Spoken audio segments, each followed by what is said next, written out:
Y presento de inmediato a nuestros invitados, es un clásico universitario. Está Ignacio Sánchez, rector de la Universidad Católica. Muchas gracias por estar aquí, Ignacio. Buenas noches. Don Enio Vivaldi, también rector de la Universidad de Chile, no me vaya a confundir. Enio, muchísimas gracias. ¿Cómo están ustedes? Muy bien. Bueno, interesante tener los dos aquí porque son las dos principales universidades de nuestro país y las universidades en este contexto no solamente se ven afectadas, que es natural porque se ven afectados, todos nos vemos afectados, sino que tienen un papel muy importante. El papel importante me refiero, por ejemplo, a la ayuda que pueden prestar con tremendas escuelas de medicina en ambas universidades. Es fundamental estar encima de lo que está ocurriendo, con hospitales propios, tremendos hospitales también es muy importante, con escuelas de ingeniería tan prestigiosas ambas donde se está... Es decir, por todos lados les pega. El día de mañana serán las escuelas de psicología que estudiarán la salud mental, pero por ahora estas tres aspectos que yo les señalo y el estudiantado que está esperando también noticias de ustedes. Partamos por lo de los ventiladores porque leí de ambas universidades que están preparando prototipos de ventiladores mecánicos que aproximadamente pronto van a poder entregar al mercado 200 por semana, Ignacio Sánchez. Sí, efectivamente, la nuestra y otras universidades del país son varias modelos. Estábamos trabajando en cicladores ventilatorios. La palabra ventilador es un poco complejo de decirlo porque en realidad tienen distintas capacidades que no tienen los ventiladores más comerciales. Estos cicladores de AMBU, que se llaman, permiten la ventilación de un paciente. Están siendo construidos los prototipos en nuestra universidad, como digo, como en otras universidades, y están siendo testeados, probados por la Sociedad de Medicina Intensiva la semana pasada en ciertos modelos de simulación. También la idea es hacerlo en animales de experimentación y después, en conjunto con la Sociedad de Medicina Intensiva, llegar a tener cuál es el paciente indicado. Por ejemplo, podría ser al inicio de la enfermedad o, por ejemplo, podría ser ya en el momento de la salida del ventilador. Eso es lo que tenemos que ver entre los ingenieros, los médicos, los especialistas en intensivo, para realmente entregar un producto que sea seguro, que tenga una utilidad clínica importante. Y creo que es un muy buen avance de nuestros ingenieros, de nuestros biomédicos y de la ciencia del país. Enio, en el caso de la Universidad de Chile también, las escuelas de ciencias físicas, matemáticas, entiendo que ahí están trabajando, estuvo el ministro de Ciencias visitando esta semana allí la sede. También 200, ¿qué tipo, 200 ventiladores a la semana podrían tener? ¿Qué tipo de ventiladores son? ¿Están hablando lo mismo? ¿La misma plantilla esta famosa que liberó el MIT como un prototipo? No es exactamente la plantilla del MIT. La plantilla del MIT es mucho más limitada, es de mucho menor costo. Los productos nuestros ya son de mayor costo y en ese sentido hemos tenido muy buenos contactos con empresas nacionales que están disponibles para colaborar en la producción. También afirmamos que podemos producir 200 de ellos en las cadenas, en las redes, los cuales lo vamos a hacer. Ahora, son, sin embargo, aparatos de extraordinaria confianza que tienen una mucho mayor duración que los prototipos de menor costo y sobre todo que van a tener el aval y la supervisión de la Asociación de Médicos Intensivistas de Chile. Y eso creo que nos proporciona un aval. Destaco que este es un trabajo también muy hermoso porque implica un trabajo al cual convergen la parte médica, los intensivistas, y la parte ingenieril, hacer un producto que cumpla con todos los estándares. Y si me permite, creo que lo que yo también destacaría es que la universidad está ahí. O sea, las universidades están de cuerpo y alma en la pandemia y ejemplos como este están, qué sé yo, los escudos faciales que hemos hecho en la Facultad de Ciencias Físicas y Matemáticas, está todo lo que hemos hecho ambas universidades en multiplicar nuestra capacidad de hacer los exámenes PCR para diagnosticar la enfermedad. Nosotros, por ejemplo, en arquitectura, tenemos un prototipo que es una idea muy atingente, muy bonita, de decir cómo uno diseña una forma en la cual minimiza las posibilidades de contacto con riesgo cuando se va a un consultorio, que es un temor que la gente tiene. Voy a ir al consultorio, pero a lo mejor en vez de arreglar un problema me lo tomo porque tengo la enfermedad. Ir a una vacuna, por ejemplo, para un adulto mayor, ir a vacunarse en la influenza puede ser peligroso traerse el virus, que no lo tenía. A eso se refiere usted, ¿no? Exactamente, a cómo optimizar para que se minimicen esas posibilidades. Y termino, o sea, un ejemplo que para mí es notable: el Hospital Clínico de la Universidad de Chile manda junto a especialistas, por ejemplo, en un hospital de la Araucanía nuevo, no había personal muy idóneo, pero no había ninguna experiencia con el manejo de pacientes críticos y de ventiladores. Y fue un equipo del hospital a instalarlo, dejarlo andando, etcétera, y hoy día está funcionando normalmente. Probablemente haremos lo mismo en otras regiones. Entonces, las universidades, sin lugar a dudas, que han estado presentes y han asumido íntegramente la oportunidad que representa de servir al país. ¿Pero cuándo estarán estos ventiladores, tanto los de la Católica como los de la Chile, disponibles? Bueno, es cosa de una semana de terminar los testeos y comenzar una construcción más en serie. Probablemente la Universidad de Chile lo mismo. Reitero que hay otras universidades en el sur que están en modelos similares. Nosotros pensamos que hacia fines de abril ya debiera estar una producción más en serie. A ver, ambos son además miembros de la Mesa Social COVID-19. A ambos le ha tocado encabezar. Al final voy a preguntar por el aporte o cómo está mirando, por así decirlo, el encargo que cada uno de ustedes ha tenido dentro de la mesa. Pero me gustaría saber si se sienten útiles, si se sienten que es útil la mesa, si se sienten tomados en cuenta, si la mesa ha servido. Cuéntenos su experiencia, por favor, Ignacio. Yo creo que la mesa claramente ha servido. Llevamos 3 semanas con Enio trabajando 2 veces a la semana, reuniones de 2 horas y media aproximadamente. La mesa se inició en un momento que era bastante álgido porque había mucha discordancia de opiniones. Había tensión en el Colegio Médico y el gobierno, claro. Colegio Médico, Ministerio, otros actores, alcaldes. Entonces, yo creo que la mesa, en primer lugar, sirvió para poder conversar al interior de una plataforma, somos 15 personas, en donde se pueden entregar las distintas posturas, las distintas visiones, se puede aportar, se puede criticar algunas medidas. La mesa no es el lugar donde se toman las decisiones, no es una mesa en donde nosotros recibamos alternativas 3 o 4 y tomemos una.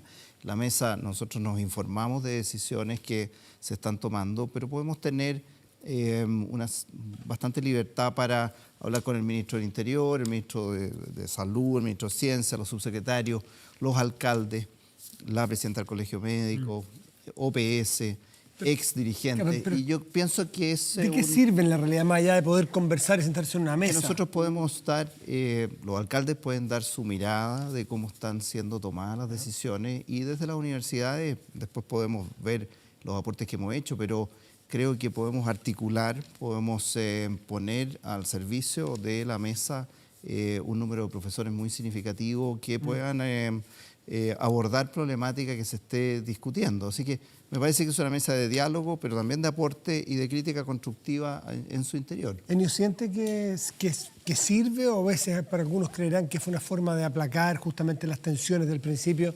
¿Siente usted que es útil y necesario estar ahí, fundamental? O sea, no algunos, todos creen tantas cosas que es bueno aclarar, digamos, no, eso sin lugar a duda que yo creo que es muy valioso esta mesa y creo que felicito a quienes hicieron esta gestión.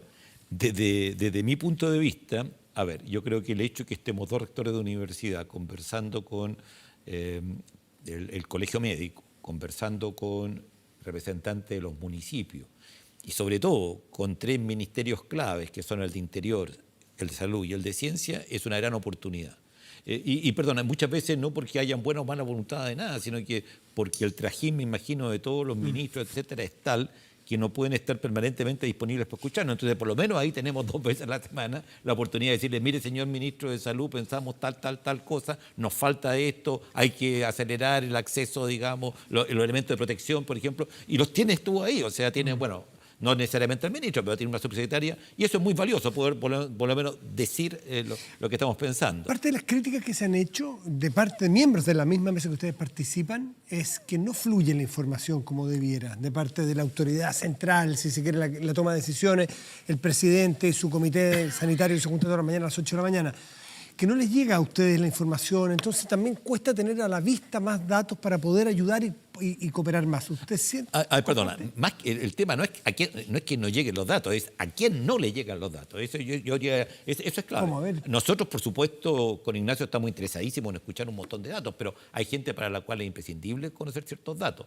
Y ahí, completando, la interacción que hemos tenido, yo creo, para ambos con los representantes de los alcaldes ha sido extraordinariamente valiosa. Y es muy importante entender cómo ellos al nivel local echan de más o de menos. Yo creo que un gran tema, que si nos metemos a hablar al tema de la pandemia, uno de los grandes temas es cómo opera el territorio, cómo se opera desde el territorio mismo, tanto desde la toma de exámenes, desde el seguimiento, que es una cosa clave, que ojalá tomemos, o sea, un tema de conversación, como uno hace el seguimiento de los contactos, contagiados, etcétera. En todo eso, los niveles locales tienen un rol clave y es muy importante interactuar con ellos y conversar con ellos. Pero la información, como usted muy bien señala, ya es clave, por ejemplo, para la toma de decisiones. Esto que está hoy día en el debate con respecto a la vuelta o no vuelta, esas son decisiones que tienen la posibilidad de ser fundamentadas muy sólidamente por estudios. Si usted me pregunta la decisión de volver a clase tal día o tal otra, no es una cosa de decir, oigan... ¿Me tinca qué? Exacto, muy bien, No, gracias, no. Muchas gracias.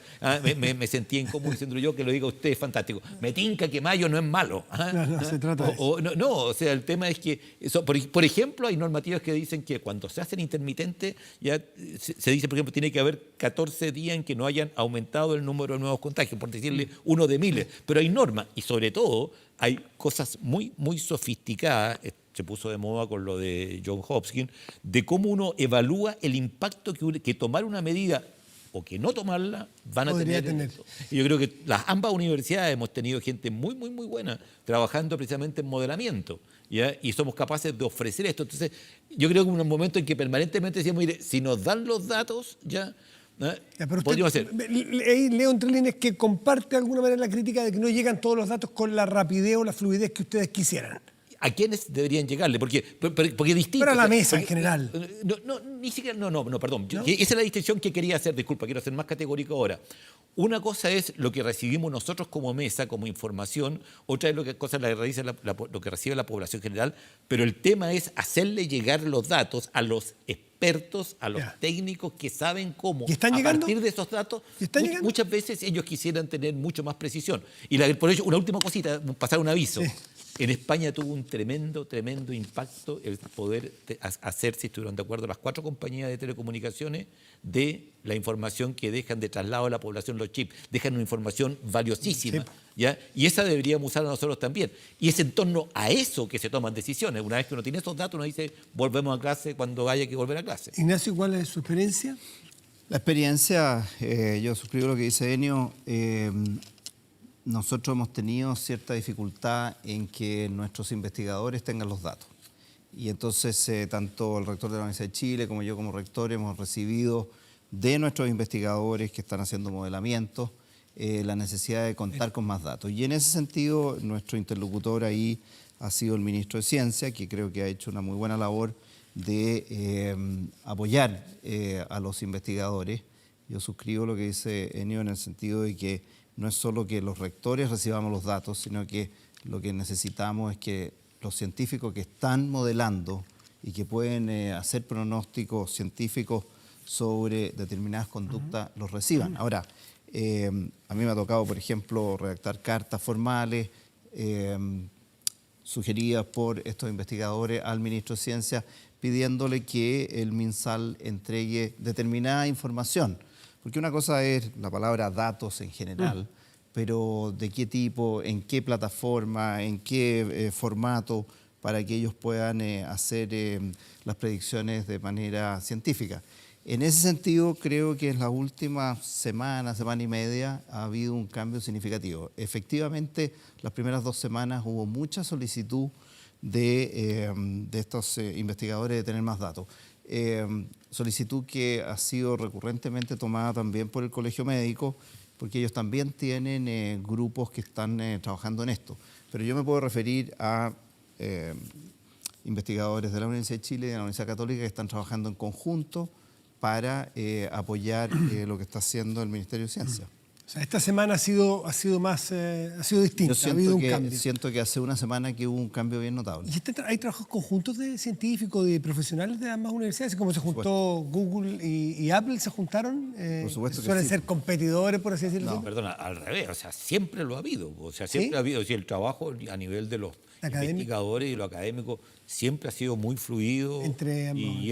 Y nosotros orgullosos de eso, en el sentido de que siempre hemos afirmado que la labor de la universidad es una labor que se basa en la cooperación y en la complementariedad y no en una rivalidad absurda. El gobierno el viernes envió un oficio para comenzar ya este retorno gradual de los empleados públicos. Y ha tenido bastante polémica durante todo el fin de semana. Y hace un rato el presidente de la República se refirió a este retorno gradual, que es durante abril, empiezan los jefes de servicio, se excluye a las personas que tengan enfermedades de base, que sean grupos de riesgo, en fin, y hay explicaciones de cómo ir haciéndolo.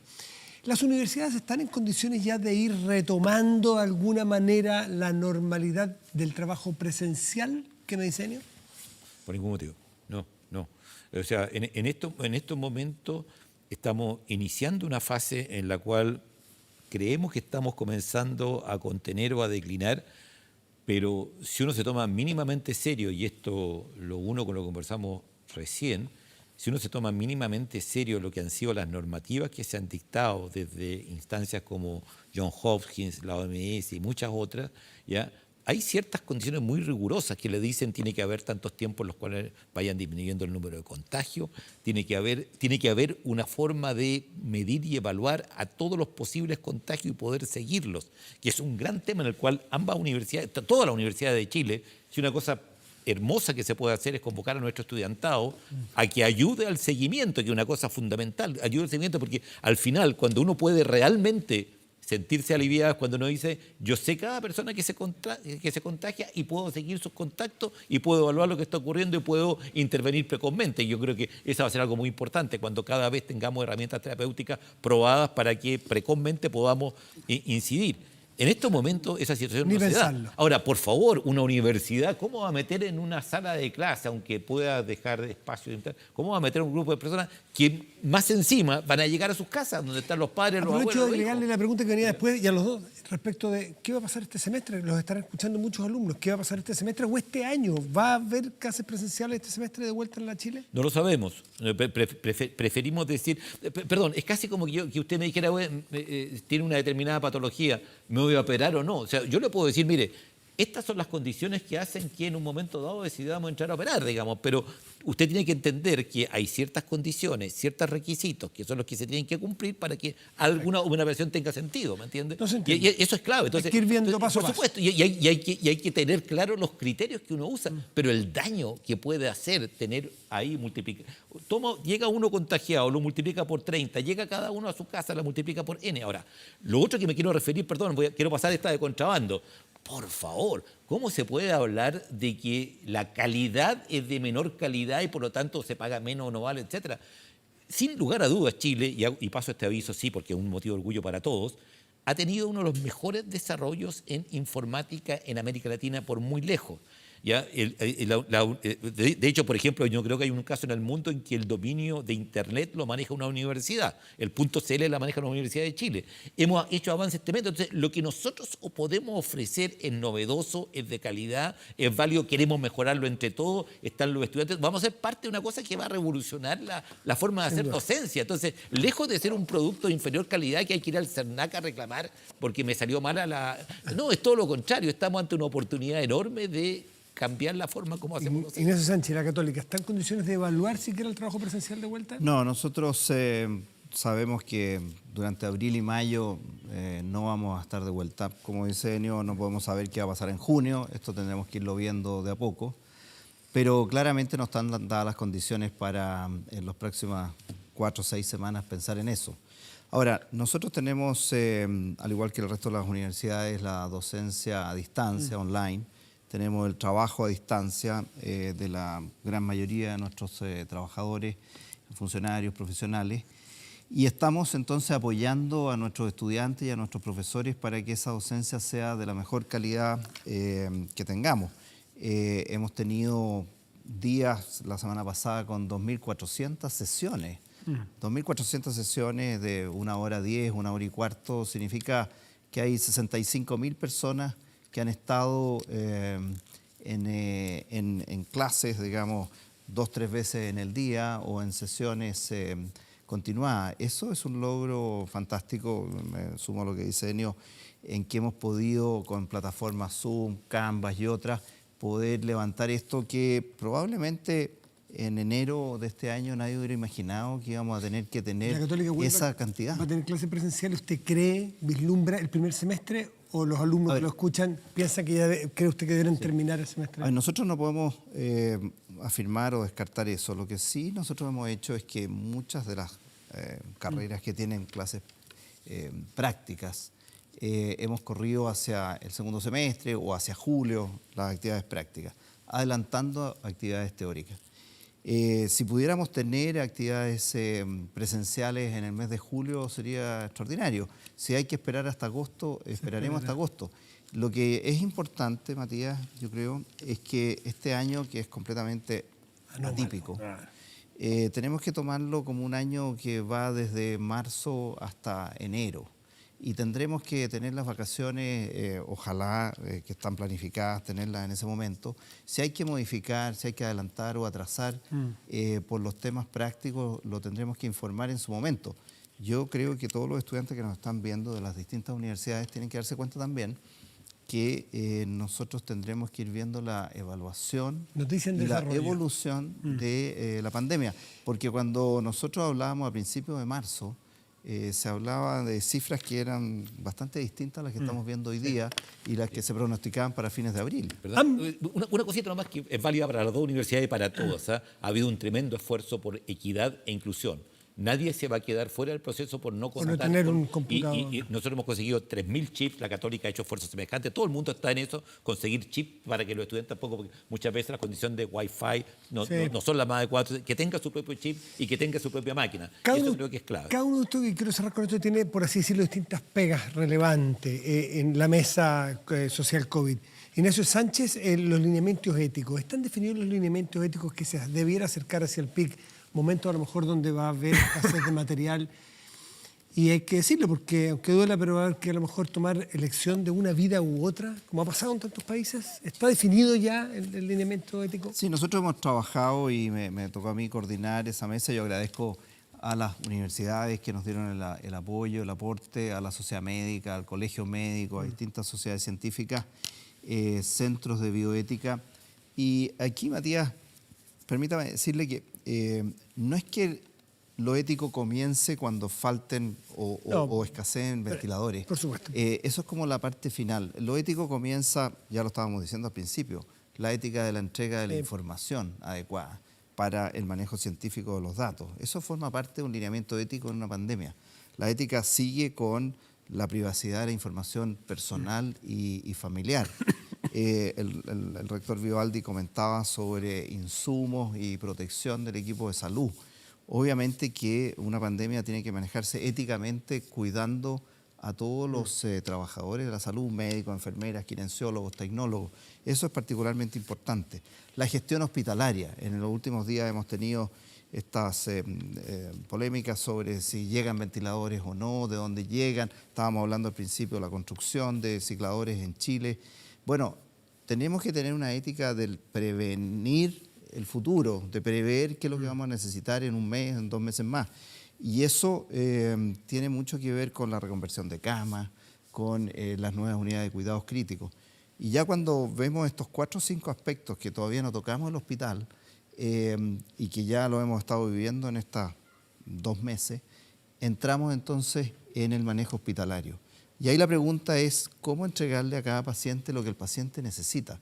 Ustedes ven, por ejemplo, hoy día que hay ventiladores, no hay estrechez o escasez de ventiladores, pero cuando fallecen enfermos muchas veces se dice de los que fallecieron, tantos no fueron indicados, no tuvieron indicación de ventilación mecánica. Y ahí estamos hablando de lo que se llama en medicina la proporcionalidad del tratamiento. No porque haya un ventilador, todo paciente que esté con el coronavirus va a tener que entrar en ventilador. Pueden haber condiciones basales, pueden haber enfermedades crónicas que hagan que una persona de determinada edad con determinadas enfermedades crónicas no vaya a ventilación mecánica.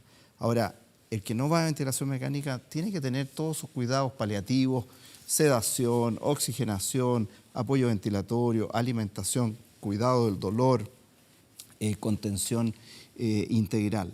Ahora, cuando se necesita entrar en una unidad de cuidado intensivo y en ventilación mecánica, ahí es donde estos lineamientos éticos hablan sobre los comités de ética para que el médico tratante se asesore no solamente con otro equipo tratante, que muchas veces la segunda opinión médica es muy clave, sino que con comités de ética que sean personas objetivas, que se hayan formado en ética, que pueden ser médicos, enfermeras, tecnólogos, pueden ser personas que no pertenecen al campo de la salud, y que nos puedan dar una opinión externa con bastante objetividad. Está todo claro, entonces, protocolizado. Y está protocolizado, este documento se entregó a todos los servicios de salud.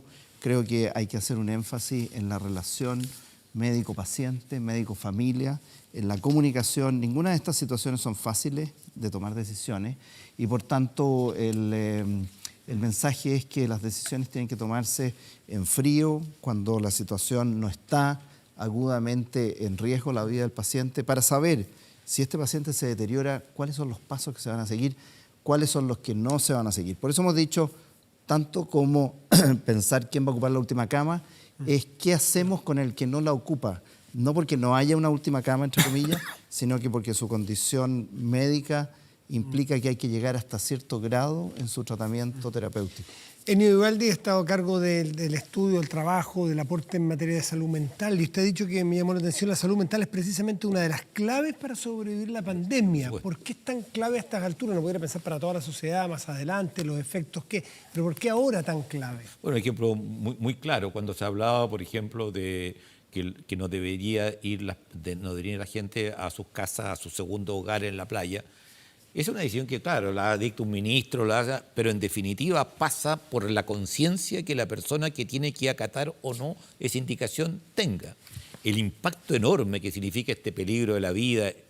Imagínense, por ejemplo, una persona que trabaja en salud y que todas las noches cuando vuelva a su casa dice, ¿habré contraído yo la enfermedad y se la transmitiré y morirá mi abuelo o mi padre? ¿Ya? O sea, es una situación de una tensión enorme. Pero queremos enfatizar que tanto o más que el impacto hace sobre la salud mental, es esto otro de armar la salud mental como una gran herramienta. O sea, si tenemos un país, una sociedad con una mejor salud mental, con una mejor comprensión de los problemas, creo que eso es clave. Para ello necesitamos un trabajo intersectorial. Ahí ustedes están llamando a hacer una gran labor. O sea, esto lo que estoy diciendo no es un tema de la salud mental por sí y ante sí. Por ejemplo, ¿cómo puede interactuar salud mental con los medios para intercambiar ideas y ver cuál es la mejor forma de encontrar un justo término medio en que la gente tenga conciencia, ya no se deje llevar por ningún motivo que vaya a pensar que el peligro ya pasó y que estamos... No, que tenga conciencia del peligro, pero que a la vez no se vea abrumada o no se vea contenida por ese peligro. Creo que la intersectorialidad, ya el territorio, que esto tiene que ser trabajarse a nivel de APS, a nivel de la atención ya primaria en salud. Tiene que haber, hoy día la atención primaria de salud ha sido muy descuidada en este proceso. Se entiende por todas las responsabilidades que hay, no importa, pero tienen que jugar un rol desde la toma de examen, del seguimiento de los contagiados, etc. Entonces, tiene que ser una salud mental que se inserte en precisamente los territorios y con mucha participación. Preocuparse del personal de salud, ya lo dijimos, pero la mujer. En Chile las cifras son muy alarmantes, por ejemplo, en depresión, y la depresión golpea especialmente 5 veces más a mujeres de clase baja, que hoy día están siendo sometidas muchas veces a hacinamiento, a cuidar a los niños que no van al colegio. O sea, hay una presión muy grande y hay un problema ahí que tenemos que asumir. El riesgo que tenemos de mayor violencia intrafamiliar es una cosa que también tenemos que asumir, que también los medios pueden jugar un rol importante, pero si me permites quería terminar con una reflexión a partir de salud mental que creo que es más amplia. Lo que estamos constatando, y eso ocurre en mucho orden de cosas cuando con esta pandemia, es que se hacen evidentes, se hacen inocultables grandes problemas que teníamos como sociedad. En concreto, por ejemplo, que la salud mental, no, es decir, el sistema público de salud, claro, sabe que tiene que operar la apendicitis aguda, sabe que tiene que tomarle una radiografía y enyesar al fracturado, pero no tienen la misma conciencia en la práctica de lo importante que es la salud mental a nivel del paciente, que hoy día tiene que ser seguido, o a nivel de la salud mental de la población. Incluso hace poco está dejando de ser tabú la salud mental. Pero por supuesto, entonces, perdona, pero lo que quiero recalcar, que creo que es muy importante, es este proceso que hemos vivido tremendo, esta tremenda situación que es la pandemia, tiene que hacernos también pensar en los defectos que tenía nuestra sociedad y en lo que tenemos que construir a futuro. Yo creo que lo más importante es no solamente que quedaron al descubierto las desigualdades, sino que cómo una sociedad en desigualdad nos afecta a todos. Para mí, la gran lección es que esto le dice a cada chileno, mire, usted no está tan solo como creía, usted no es un individuo aislado, usted no es un problema que usted se arregle su problema. Porque hoy día, por ejemplo, y es un gran tema, ¿qué va a ocurrir cuando comience esto a aparecer en poblaciones como lo han declarado alcaldes en Puente Alto y en varias partes? Que probablemente para ellos el problema va a ser mucho más dramático. Y eso significa que todos vamos a ser víctimas de esta situación. ¿Quería agregar algo, Ennio? Sí, muy breve. Dos temas que Ennio los tocaba muy bien. Medicina familiar y salud primaria, salud ambulatoria.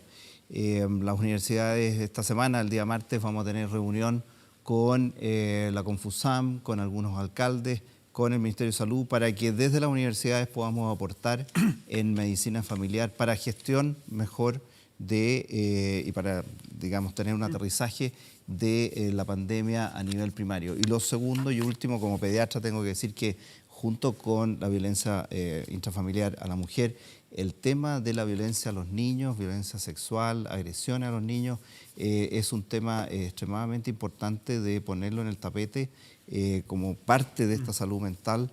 Nosotros estamos trabajando con propuestas que marquen prevención en un área que es muy grave y cuando hay cuarentena se agrava aún mucho más. Ignacio Sánchez, Ennio Vivaldi, les quiero agradecer. Tenemos a la espera un nuevo invitado. Nos queda después otro panel, queda mucho. Les quiero agradecer haber estado esta noche aquí. Muchísimas gracias. Y una frase que ojalá invite. Vamos a volver a una sociedad mejor. Tenemos que preocuparnos de que la sociedad a la cual volvamos sea mejor. Y eso es el gran tema que tenemos que discutir hoy día. Ennio, Ignacio, muchísimas gracias a los dos por estar aquí.